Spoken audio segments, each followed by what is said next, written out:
Hi, welcome to a recorded presentation on Indigenous food sovereignty in Wisconsin given by Dan Cornelius. Dan is a member of our Citizens Advisory Council, which helps inform research and outreach directions for the Center for Integrated Agricultural Systems at UW Madison. The center was created in 1989 to build sustainable agricultural and food programs that respond to farmer and citizen needs. We were delighted to host this presentation by Dan at a virtual council meeting held in August. Dan is a member of the Great Lakes Indigenous Law Center and also the Intertribal Agriculture Council. The internet connection was rough for the first few seconds but smoothed out quickly. Thank you for listening about this important work. I'm Dan Cornelius. I am a member of the Oneida Nation of Wisconsin. I work for both the Intertribal Agriculture Council, and then I've got a partial appointment at UW Madison in the Great Lakes Indigenous Law Center. And today I just want to give an overview of tribal food systems in Wisconsin. As Joel had said, initially we were going to be going to Oneida for this meeting, but of course, given COVID and all of the tumultuous era that we're going through right now, and transitioned in, and wanted to use this as an opportunity to give a bit more of a big picture view of tribal food systems in Wisconsin, and really more than just Wisconsin, really really the Great Lakes region, and kind of a little bit of a sampling of just the broader Native American agriculture. So on the screen here, it's some Oneida or Tuscarora white corn and some Tama flint corn that I had grown a few years ago in a birch bark winnowing basket. But I just want to start off with a very big concept, and that's the concept that all of us are involved in some fashion, and the concept and the topic of agriculture. And the reason I have agriculture in quotation marks is that this is a wild rice lake right here. This is a farm, this is a field for tribes. And, a lot of people would be driving down the road and maybe not even notice this field here, or would see it and be, oh, that's just, that's a marsh. Well, this is part of what native agriculture in the Great Lakes region is. And a lot of what my work has been over the years, and the challenge is how do we, my exact job with the Intertribal Agriculture Council is helping tribes and native producers get better access to USDA programs.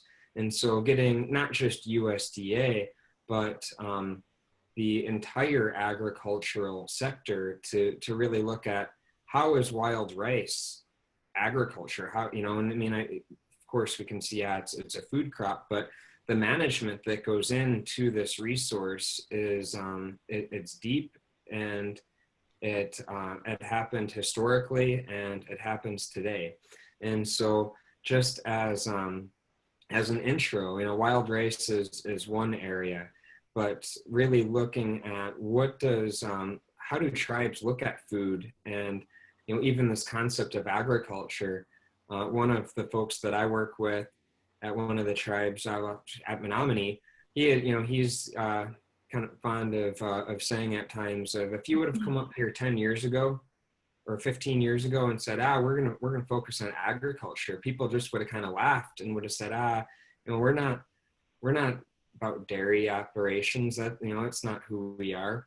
But over the past 5-10 years, really that's changed. There's been a growing interest in food and agriculture, and in the case of Menominee, some of it comes down to archaeological excavations that they had done on the reservation, and excavated historic fields, some of them going back almost 10,000 years, some of them going back just 100, 150 years.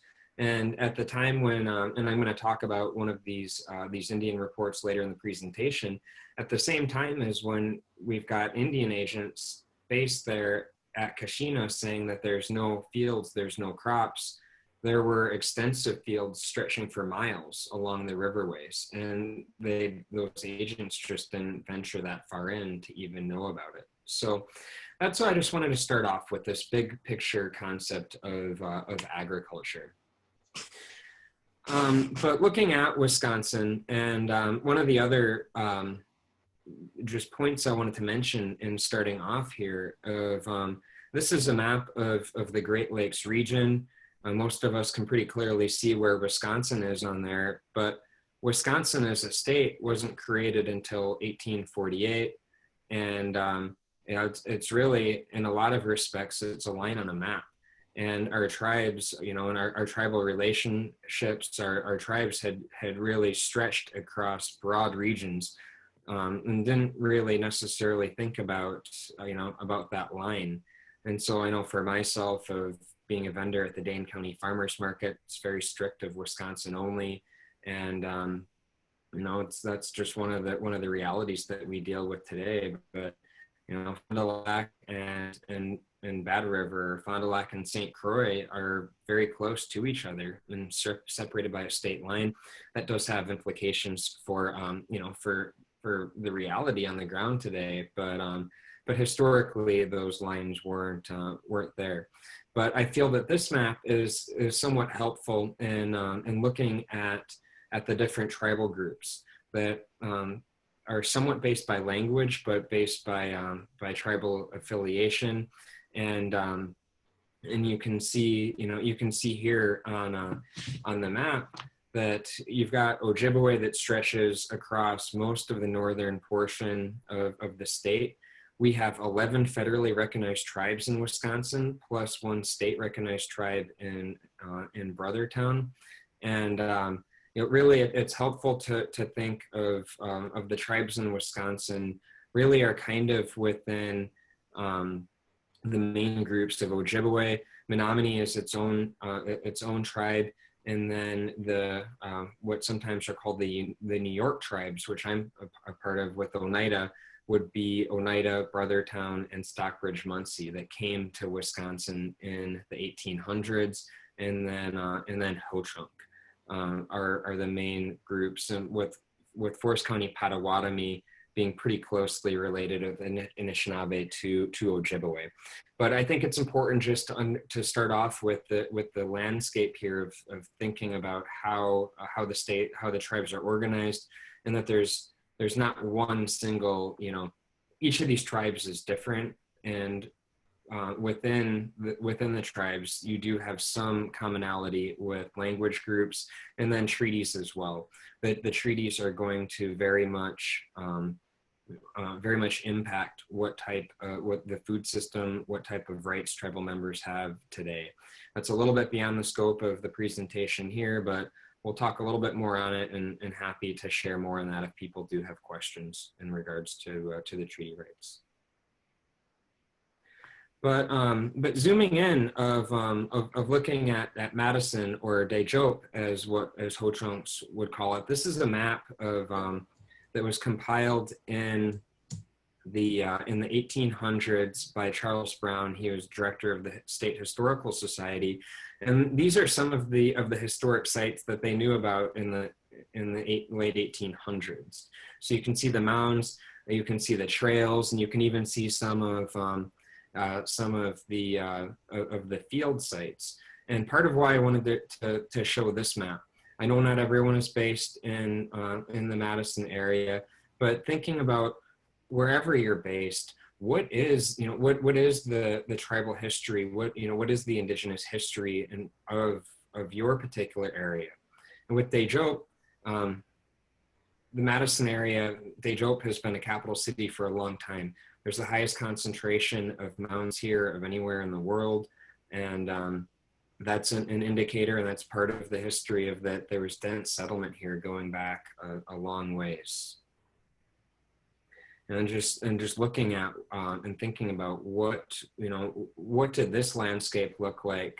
You know, in this case, this was 1839, 1840. This was a recollection, but of some of the first Europeans that came into the area. It was a trading party meeting with HoChunk at HoChunk camp where present-day Tenny Park is. And just this brief excerpt here talks about talks about the proficiency of HoChunk hunters, but it also talks about wild rice growing around the edges of almost all the lakes and all the low swampy ground. If you're in Madison today, the background picture is actually a picture of wild rice from the area, but you're not going to see that much of it. And a lot of that is a direct consequence of overall development, but of agriculture even more specifically. So I think it's something to to think about how how agriculture, how land use impacts the overall landscape. And that's part of the value, I think, of understanding some of the tribal food systems, is that it gives a deeper insight into the land and to the overall landscape. Just going to navigate through here some pictures of these are mostly HoChunk pictures. This is husking corn. This is that's actually happening right now. One brief little tidbit about HoChunk is that HoChunk will generally process their corn. They'll harvest it shortly after a sweet corn stage. They'll do a quick parboil on it, and then they'll use a spoon to pop off all of those kernels and dry them. That's how HoChunk processes their corn. We would refer to that as a green corn. With Oneida, we generally will let our corn dry all the way in the field and then harvest it, dry it, and then process it for either flour or hominy. Here's a picture of corn drying. And we'd be doing a similar process, but after it's been cooked with a hardwood ash, and then dry it. Strips of squash hanging. If you go to a grocery store today, you're going to have a pretty hard time finding dried squash, but this was one of the staple foods historically. And the reason why is that it's pretty easy to grow squash, and then how do you preserve it? Didn't have mason jars back in the day or refrigerators. And so drying was one of the main techniques historically of preserving, processing food. Cranberry bogs, still cranberries are a mainstay of the state's agricultural economy. And then some of the tools, some of the seeds that were used: antler rake, scalpula hoe there, and then braid of corn, and some of the different varieties of corn.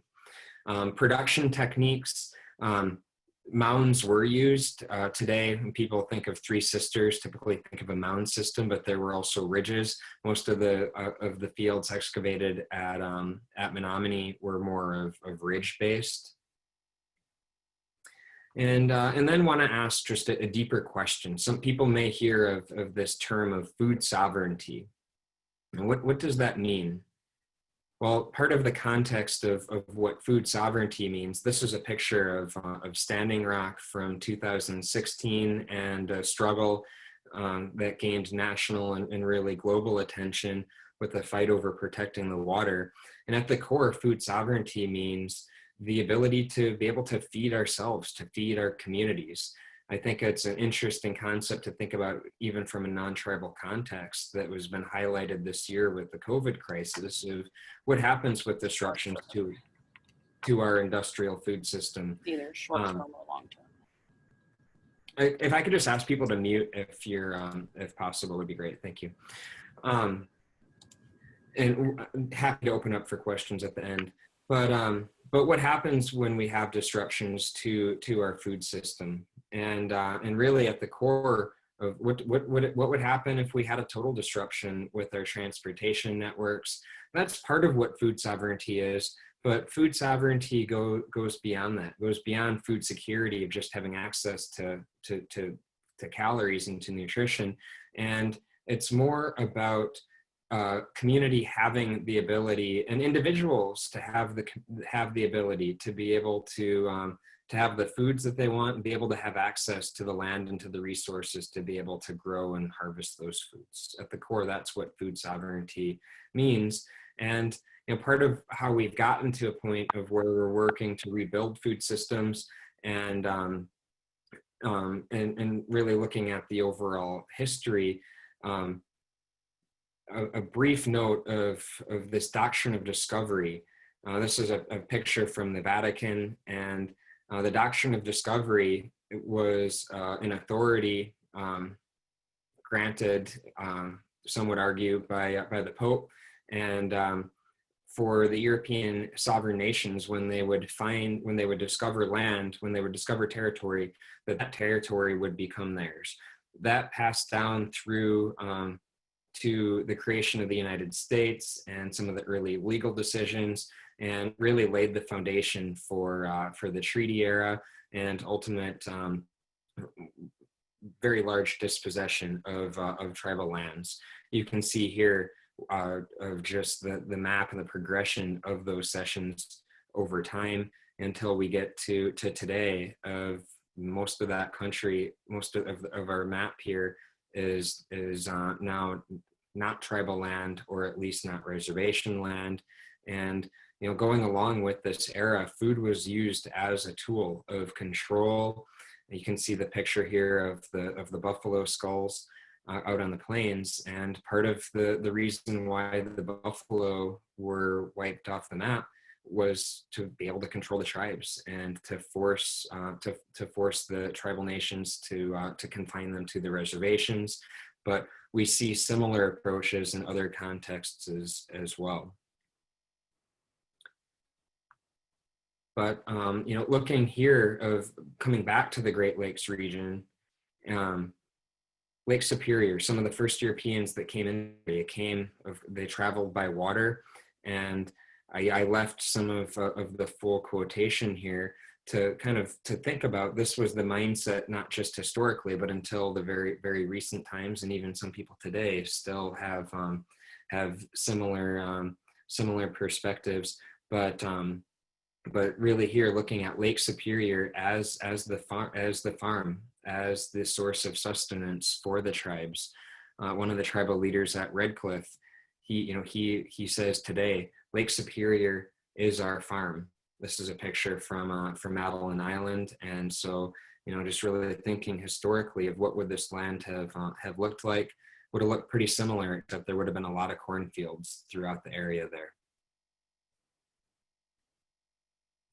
So this is actually a picture from the Cass Lake up on the Leech Lake Reservation, but would have been indicative of what would have been seen there at Madeline Island and through a lot of northern Wisconsin 100 years ago, of the braids of corn. This is actually a Bear Island flint corn. I was up at Leech Lake a couple of years ago and had shown this picture to some tribal leaders, and they got really excited, and they're looking at the elder there. Oh, it kind of looks like so-and-so's family. And then looking at the corn, and that looks like Bear Island flint corn. But one of the challenges that I've faced in the past decade of working with tribes is a lot of tribes say, we're not farmers, we never have been. But then you look at a picture like this, and that looks like a pretty successful farmer to me. And so that's part of the legacy of colonization and efforts to really assimilate tribes is a loss of some of that knowledge. But it's exciting to see a lot of that come back, and a lot of the production coming back today. For my tribe, for Oneida, this is what our traditional way of life would have looked like. This is the interior of a longhouse. You can see the braids of corn hanging from the rafters. And this is our corn today. People in the region refer to this as Oneida white corn. It's actually technically a Tuscarora white corn, because when the Tuscarora Nation joined the Iroquois, the Haudenosaunee Confederacy in the 1700s, joined the 5 existing nations, they brought that white corn with them. So that's one story. And I'm not going to tell very many stories on this corn today, but those stories and really the relationship with the food and with the seed is, I think, of one of the distinguishing factors of tribal agriculture, of where, we're not going to go to Walmart and buy this seed. This is a seed that's been handed down throughout the generations. And one of the interesting aspects of tribal food systems in the region today is that 5 years ago, 8 years ago for sure, but really just as recently as 4 or 5 years ago, a lot of people, this is what people had access to, was the Oneida white corn. And over the past few years, and I'm going to talk about it a little bit more with Indigenous Seed Keepers Network, the availability of different Indigenous seeds has expanded, and there's been a huge focus on helping communities to reconnect with their own historic seeds. But another glimpse and component of tribal agriculture within the region, maple syrup. And just looking historically, this is a picture from up around Mackinac Straits around the same time that the picture of the corn braids was taken. And in this era, a little bit before this era, in the 1865, for example, the Michigan tribes had sold to market over 450,000 pounds of maple sugar. The next year, 1866, Menominee sold to market 75,000 pounds of sugar. The previous slide that I had shown with white corn, Oneida, that same year, 1866, we sold over 2 million pounds of grain, over half of that being corn. So, the historic production was substantial, and how people did it is one of the questions I have today, because, if I make a pound or a couple of pounds of sugar, that takes a long time. And to think about 75,000 or 450,000 pounds, it's just really mind-boggling. And that's just what was sold to market. That's not including what was saved for community and family consumption. But thinking about how was there that level of production, a lot of it comes to the mindset, the Indigenous mindset on food, agriculture, and really land management. And a lot of that is embodied in this quote from Chief Oshkosh with Menominee, talking about how to manage the forest, how to manage the land, and starting in the west and only taking the sick trees, the trees that need to come down, leaving your best trees, and only going at a rate where that land will be able to sustain itself. And that's part of why the Menominee forest today is globally renowned for its forest management and for the timber that it provides. Unfortunately, that same mindset had resulted in just amazing forests in 1865, 1866. Unfortunately, by the late 1800s, early 1900s, those same forests were clear cut for the lumber, and that resource that was able to support that level of sugar production was, in a lot of instances, it was decimated. And that was part of the decimation of the tribal food system historically. And this example with maple really extended to several other foods and resources as well. But looking at an exciting development in another type of food, I was showing a picture earlier of Madeline Island in the Redcliff area. And when I first started working for Intertribal Ag Council, I was meeting with the tribe and just was learning about how their fishermen were barely able to survive because there was really just one local wholesaler and processor that controlled the dock, controlled the ice machine, and controlled the diesel. So those fishermen didn't really have many options of where to go to sell their fish. And in some instances, they were getting 25 cents a pound or less for the fish that they were bringing in. And it's hard to even pay for your diesel to get out on the water at that rate. So it took several years, but worked with Redcliff on developing a USDA value-added producer grant. It got funded, and then that was used as a foundation to bring in additional funds. And the Redcliff Fish Company is opening in the next couple of weeks. So it's an example of resilience, and it's an example of one of the tribes stepping up to help to build the infrastructure to support more value-added production, support more capacity to feed not only their community, but other tribal communities as well.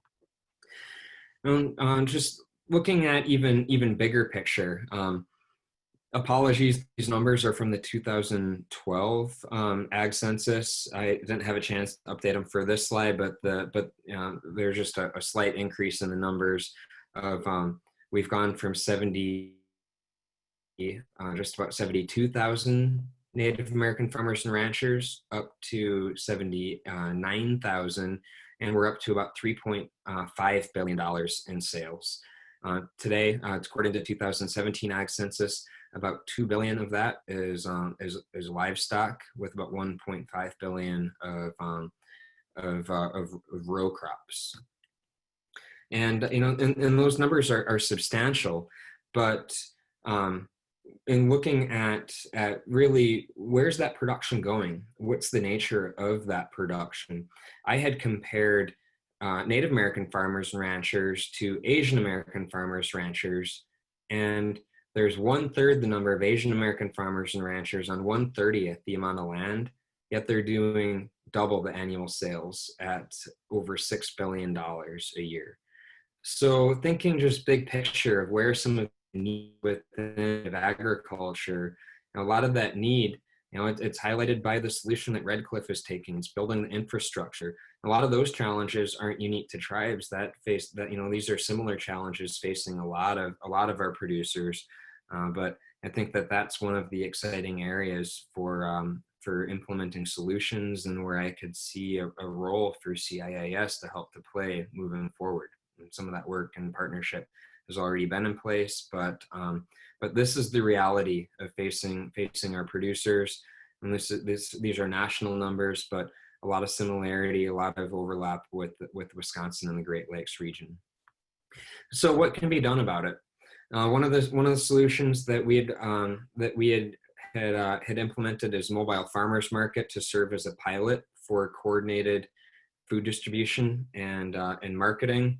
Here's just a selection of some of the products that are out there today. And a lot of the challenge is, is tribes don't have close markets. They just don't have the infrastructure and the supply chain capacity to be able to move those products to market. So that's one of the areas for growth. Another area of where there's some exciting work happening, Indigenous Seed Keepers Network had started with efforts here in the Great Lakes Upper Midwest region. I was talking about the Oneida corn previously, and the Oneida white corn, and we started this Indigenous Seed Keepers Network with a week-long training led by Rowan White and then Joy Hott from Native Seed Search, but that week-long training then turned into we did monthly phone calls and then seed keeping trainings at different communities, and those first couple of years, the monthly call, everyone would go around and say how their corn was doing, and they say, oh, my Oneida corn is waist high or knee high, or it got all eaten by the birds. And then after these calls, Jeff Metoxen, who at the time was the farm manager for Junhinqua, is the traditional farm at Oneida, he'd call me up and say, it's great that everyone is growing our corn, but they need to be growing their own community's corn again. And we need to be doing more to help to reconnect these ancestral corns back to their communities. So that's been a lot of the work of Indigenous Seed Keepers Network over the years. And we are lucky with the Haudenosaunee Iroquois Confederacy. We have a lot of surviving corns. I've been fortunate to have been able to grow and to steward many of these corns over the years. But the corn in the center picture here, that's a Red Lake flint corn. And that one had come to me of that one of the seeds that I had received from an elder and grown out, and kind of when asking about how do we get more of our seeds back, I grew up that seed and then ended up trading it to Jack DeJarle, who gave me some of this Red Lake corn. And he was the only person who grew it for over 20 years. It was just passed down in his family, and there weren't any other growers of it, and we just happened to connect at a food summit that we were hosting up at Red Lake. But there's a lot of other stories like that out there. COVID's been a big challenge for tribes. one of the solutions, one of the efforts that we had done was we hosted a virtual Intertribal Food Summit back in June. And this went along with launching an e-learning platform through the Intertribal Agriculture Council. So we used that e-learning platform to host almost 50 different individual workshops to go along with 13 live sessions, and just trying to find ways to be innovative and try to provide continued support and connection. There were over 1,200 people that had registered and participated, and many more that participated in that event. On the UW Madison campus, had worked with Center for Integrated Ag Systems, in particular Michelle and Diane, a few years ago, and hosting a food sovereignty symposium and festival. And part of the idea here was that we do the intertribal events at tribal locations, and really those events are primarily targeted for tribal growers and close partners, but wanted to bring some of that focus to campus and reach a broader audience and community. So we hosted the Food Sovereignty Symposium and Festival, and it's been exciting to see some of the relationships and partnerships that came out of this event have continued to today and continue to expand. You can just see just a snapshot of some of the partners with the logos featured at the bottom of the poster here. One of the other big efforts that I think has connection and overlap with some of the work that others on the committee are involved with is Farm Bill. And Intertribal Ag Council, along with other partners with support from the Shakopee, Mdewakanton Sioux community, and research support from Indigenous Food and Agriculture Initiative at University of Arkansas, had organized the Native Farm Bill Coalition going into the 2018 Farm Bill, and that resulted in a record number of 63 tribally oriented provisions. So I think it's an example of showing how coming together, it can expand and strengthen that overall collective voice. And I think that it's a great opportunity for others working in food and agriculture of, how can we partner on other policy type of efforts. But Native Farm Bill Coalition is continuing and gearing up for the hopefully it'll be a 2022 Farm Bill, but has also been actively engaged in advocacy efforts related to COVID and to the crisis this year. And moving toward wrapping up, I want to highlight a couple other efforts that have happened on campus. The pictures on the right are of the Indigenous Research Garden that was established last year at the UW Arboretum. This is right on Monroe Street in town. And we grew last year. We grew a couple of different of the Mohawk. The Mohawk red and yellow corns. And this year we're growing 5 different Ojibwe lines, and then we're also growing wild rice. It's been a bit of a challenge with COVID, but having that space right on campus has been great. And then we also hosted a sugar bush in partnership with the Arboretum back in March, right before everything was shut down. And I just was asking the curator at the Arboretum, David Stevens, I was asking him when I was preparing this traditional style of, when do you think the last time these trees would have been tapped traditionally? And he just looked at me and said that these trees haven't been tapped since the Arboretum was established in the 1930s. So, the idea for the Indigenous Research Garden really came in part from, I showed that map at the beginning, and, I'll conclude with it here. Look at the Indigenous history of the area, and look at the Arboretum. It's globally renowned for ecological restoration, but most of that Indigenous history has been omitted from the Arboretum today, and even to just be able to collect anything or to grow corn, it wouldn't have been possible 3 years ago. It's exciting with the leadership there and some other efforts on campus to help to really strengthen relationships with the tribes. I think that there's a lot more opportunity for partnership. I taught a class in horticulture in the spring, and then I'm co-teaching a course in educational policy called Listening to the Land this coming semester for incoming first-year students. And part of from a curriculum side of trying to offer more curriculum that includes an Indigenous focus, or at least even just includes a non-mainstream focus as part of those efforts. And I hope that type of thinking also extends to the CAC and to CIAS, because I think that there's a lot of opportunity for expanded partnerships with tribes that could come back to benefit not just tribal communities, but for the larger community of growers in the state as well. Let's say thank you for giving me the time to give the presentation today, and I'm happy to open up to any questions.